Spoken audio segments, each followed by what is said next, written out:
Thanks for joining us in the Midweek Spotlight, Harry, much appreciated. It was a big weekend for the Clan, a big 4-point weekend. What's the feeling like in the camp after that one, and how important was it? I think it's a pretty good feeling. Obviously, when you win two in a row back-to-back, everybody feels pretty good. Coming off a not-so-great weekend the weekend before, Coach did a lot of motivating in practice, let's say. And so everybody was pretty inspired to win these two games. And we got a good one against a conference rival, Manchester, first night, and that set us up for a big one on Saturday against Sheffield, a big out-of-conference game too. So I think it's huge. Obviously, extend the lead in the division at the standings, and then to get a win against an out-of-division rival was a good feeling. You know, coming down the home stretch in the playoffs now. Well, first up, reflecting on that first game against Manchester, really competitive game, wasn't it? Really exhilarating. 3 periods, all 100 miles an hour. First goal was Hammond as well, a great first goal from him. What are your memories of that one? Well, I think that we really harped on getting the puck deep in practice last week and getting to work in the corners and putting a lot of pressure on their D. So I think that was huge on the first goal.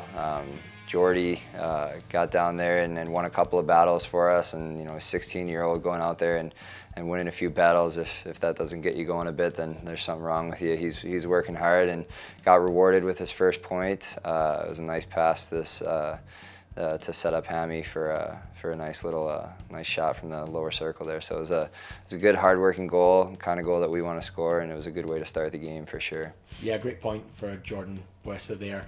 What was he like when he came back over to the bench? He must have been absolutely delighted. What was he like? Yeah, I think he was excited, but I think he was probably the least excited guy on the bench. I think everybody else was kind of big brothering and saying, great job, Jordy, like unreal. And I know Keither went and grabbed the puck for him, so it was a good feeling. Obviously, when a guy who works hard all week with us and gets a few shifts every game, and is a young guy, he gets out there and does something and gets his first point like that. That's an exciting feeling for everybody. So it was good for him, and hopefully it's the first of many.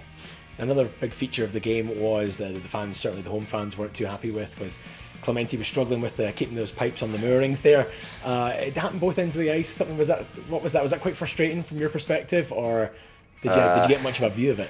Yeah, it was noticeable. I think he did it a few times in Manch as well. I think he's got some pretty strong legs. He's been doing a lot of lifts, I guess. So no, but yeah, obviously the fans were pretty reactive to it. So it was noticeable, but it's just one of those things. You kind of got to overcome it a little bit, and didn't hinder us too much. We were still fortunate to get the win, so it's frustrating, but just things that you got to play through and hope that the rules kind of sort themselves out and maybe kind of come back and we get a nice opportunity out of it. So it is what it is, and it's something that you just got to deal with, I guess. Yeah, there was a suggestion that Alex Levitt had run him at one point there. Did you get a close view of that one?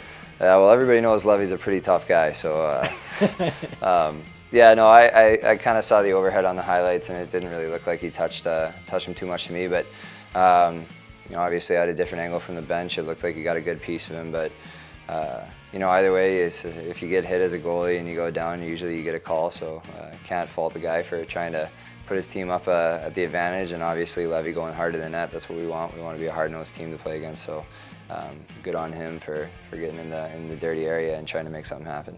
Yeah, and of course then the team clasped the victory at the end there. It was it's the same story again. It was Scott Pitt at the end there. What was the feelings like? 'Cause it was pretty tense towards the end there. Yeah, no surprise there with Pitty scoring the game winner, but yeah, it was a good play off a face-off on our end. Quick transition. Wharton got a nice bounce off the glass and picked up by Becca. Becca read it well. Bex went down, and Bex to Pitty or Pitty to Bex. It's I watch 6-1, half a dozen the other, and they do it all the time. So we rely on them and a few other guys pretty heavily, and just impressed obviously with how often they come through for us at late in games and find a way to win. So obviously Pitty putting one in the back of the net, it's like doing your taxes or whatever. It's just almost guaranteed to happen. So. Good for them, and glad we got that win. Yeah, so a really exciting game at the end, and there's no more exciting way to win a game than in overtime, and it's not something the Clan had much luck with before. So how important was that, and what were the thoughts when you see Becca and Pitt skating down the ice there? Oh, when you see Bex and Pitt going down the ice, you're almost halfway over the bench ready to go celebrate with them.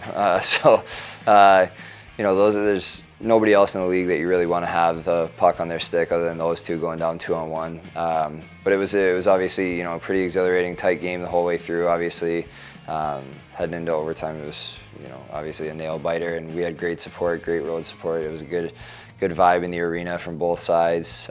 We had great, Purple Army was out in full force down there. I think their bus pulled up right after ours too, so it was, they were there early and ready to go. But yeah, Pity and Beck's obviously like it was in Manchester. It's the same thing. So it was great, good to get the win, and everybody was really excited to get the win and have a couple days off and kind of have the opposite of a motivational week of practice. Yeah, and obviously you talk about the bus ride there, and it must be a much happier bus ride home. What was the spirits like on the way back up to Glasgow? Oh, it was great. We had the music going in the back of the bus, and everybody was smiling and talking. So much better than, it's always good when you win. So happy to be on that bus ride. Obviously, 5 hours goes a lot quicker when you're coming off a big win and a 4-point weekend, and know that you have a good opportunity to set yourself up for a nice stretch at home and then heading into playoffs. So. Well, there is a big nice stretch at home, but first and foremost, big game against Fife Flyers coming up. There's been obviously a little bit of interest there after Manchester played here. They had an interesting game, shall we say, over there. What's the feeling like? And these games are really huge to play in, aren't they? A great atmosphere. What are your thoughts for this Fife game? It's a big rivalry. I think kind of the first day that I got here, the big talk was how I haven't been to Fife yet, and I haven't seen their rink or their fans or anything like that. So it's a great atmosphere. Definitely glad we're here against them and not going back down there. It's a tough environment to play in down there. But looking forward to it. Anytime that there's a little bit of bad blood, it gets you a little bit more excited, and they're good tests to have before playoffs, to have a team that you have a little bit of a rivalry with coming in and getting that environment, getting that excitement, and going, especially divisional rival, and playing in those games. So definitely excited. We've had pretty good success against them this year, so hopefully looking to continue that and set ourselves up for another great weekend. Thanks very much. Cheers, Harry. Thank you.